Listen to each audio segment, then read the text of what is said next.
everyone, I'm Abby Sharp. Welcome to Abby's Kitchen. There seems to be a bit of a trend in the YouTube world of vegan YouTubers coming out as no longer vegan. Basically, it goes something like this. So YouTuber starts to build a really big vegan following. They create lots of great vegan videos. They talk about how their health has improved, how their life in general has improved. Then vegan YouTuber comes out as actually eating some animal products. Vegan fans go wild, they get mad, they rip apart people in the comments section, they're angry at life. Then other vegan YouTubers make commentaries and videos about the vegan YouTuber no longer being vegan, and then I interrupt the cycle and make a video about the whole shebang. So everyone seems to be talking about this whole cycle. Even Awaken with JP has made like a whole parody on it, and it's hilarious as f, so definitely check it out. A lot of hurtful things have been said about me online. People commenting in, saying nasty things about me. There's also a commentary online. Actually, it's a really in-depth commentary by Vegan Earth and Soul, where she analyzes 23 ex-vegans' stories, and it's definitely worth watching if you've got some time on your hands and you're interested in this stuff, because I found it pretty fascinating. The aggressive militant vegans who don't have an understanding for basic human psychology and therefore think that shaming people in the comment sections of YouTube videos is somehow effective activism. Now, before I get into detail and talk about my own personal opinion on the vegan community, I want to talk a little bit about some of these YouTubers' major concerns and reasons for why they are no longer vegan, and to unpack them from a dietitian's perspective and talk a little bit about what is behind some of these concerns and symptoms. So in a lot of the YouTubers' videos that I watched, it seems like the story was that going vegan at first seemed to improve on a lot of their health issues and health symptoms, but over time these kind of came back or they got really worse, and typically some of these symptoms included things like bloating, constipation, IBS, and other digestive issues. So let's start there. So when you're increasing the amount of carbs in your diet, which for a lot of these YouTubers, they were on like a high carb, low fat vegan diet. When you're increasing the carbs, you're also inevitably usually going to be increasing the fiber. Fiber is great, and of course it's really important for promoting regularity, and most people are not getting enough fiber in their diet. However, an excess of fiber can also lead to gut irritation, bloating, and otherwise just like general digestive distress.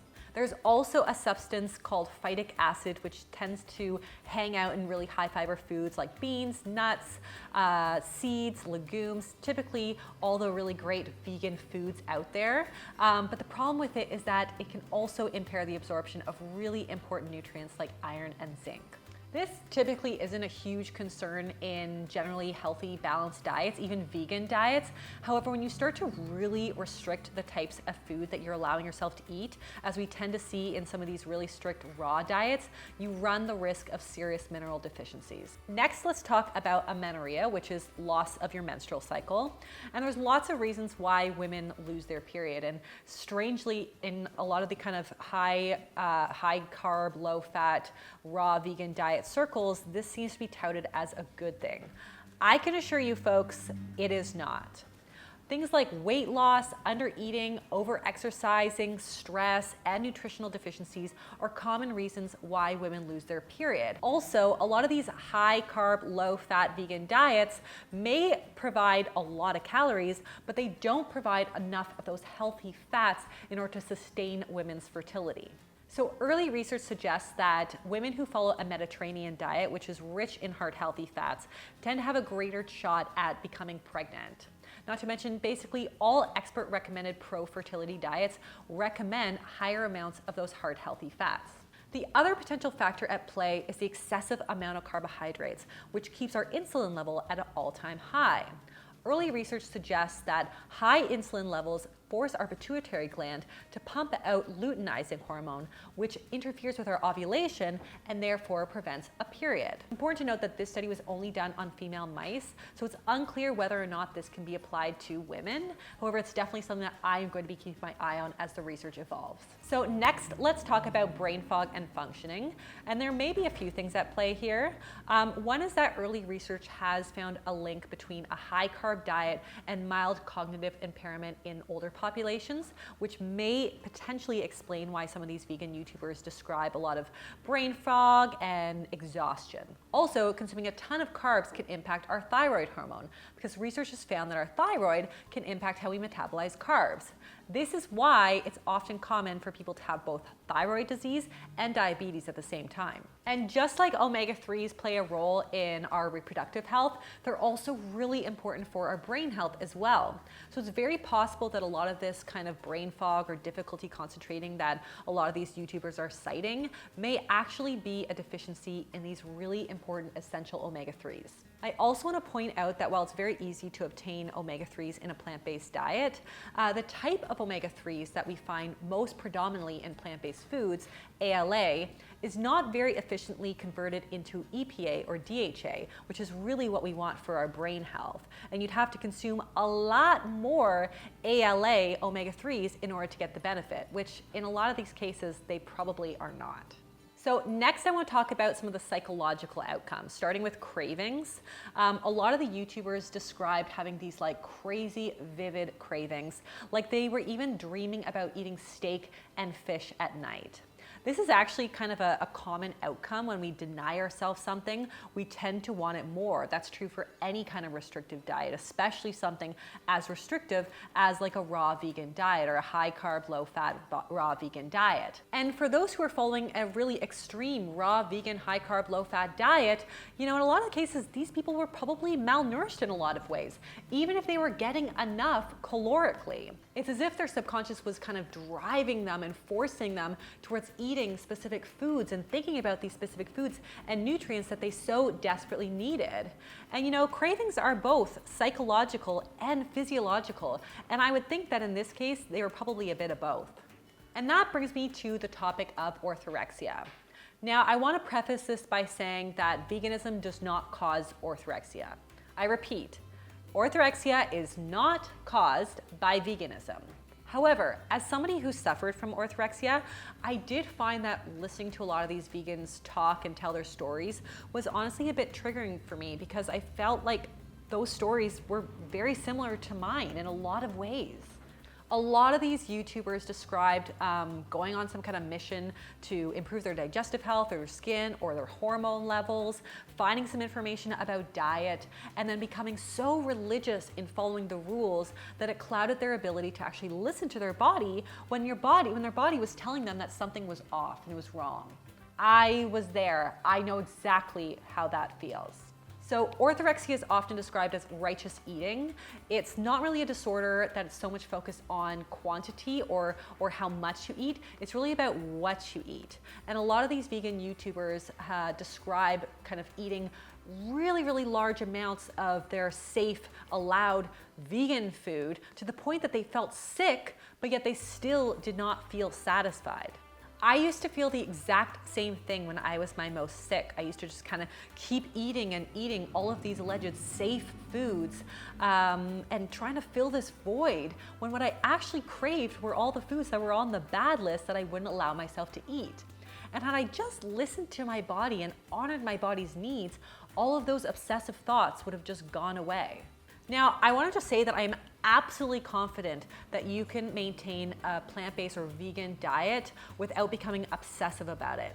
And I also know that vegan YouTubers are not a great representation of the vegan community at large. This is like not real life. However, there is some alarming research around this.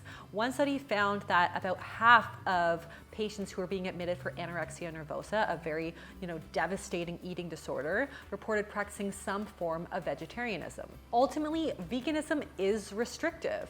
So if you have a tendency to allow rigid rules to interfere with your daily activities of life or your enjoyment of life, then you're running into disorderly territory, and veganism probably is not good for you.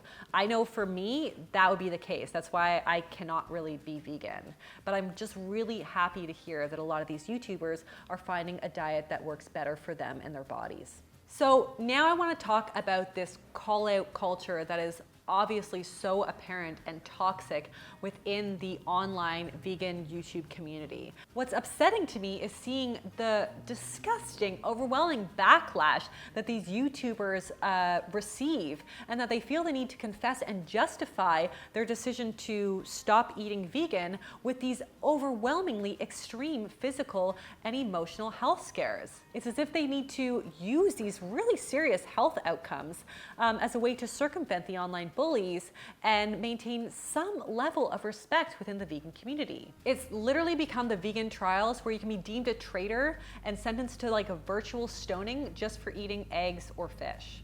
This policing of vegans' bodies and diets, which I will also say is largely and mainly with women. Don't we have enough policing, folks?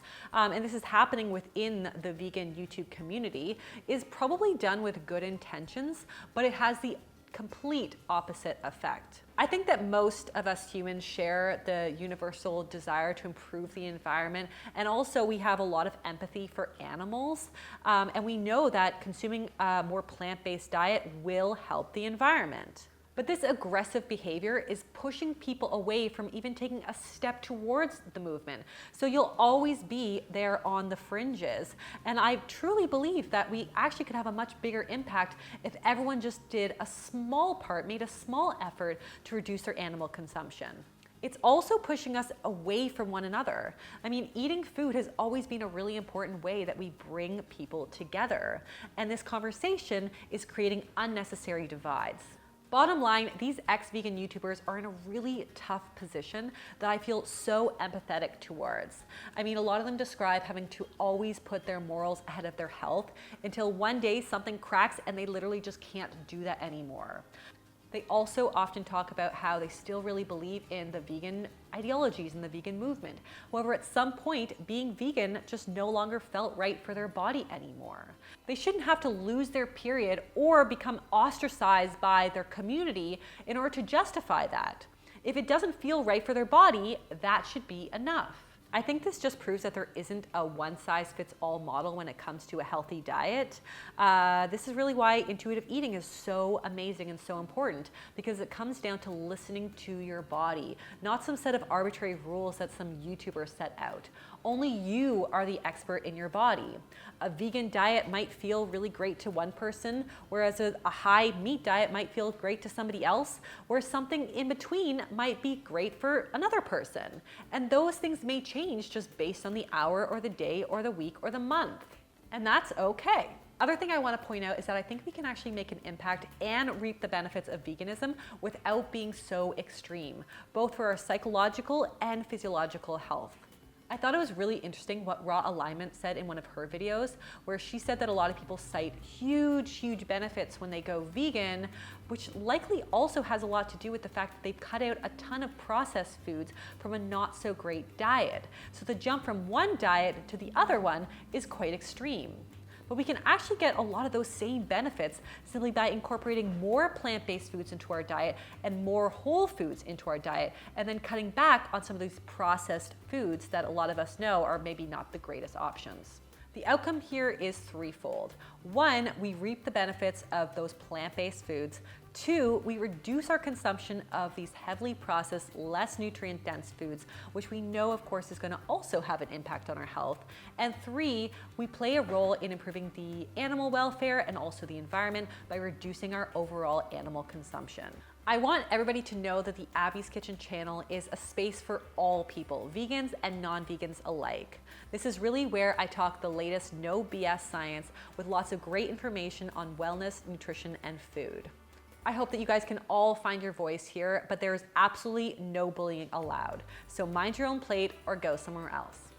So guys, I hope you enjoyed this video. If you did, be sure to give it the thumbs up. Leave me a comment with some of your experiences with bullying culture, especially here on YouTube or online. Subscribe to the channel, and I'll see you next time on Abbey's Kitchen. Bye.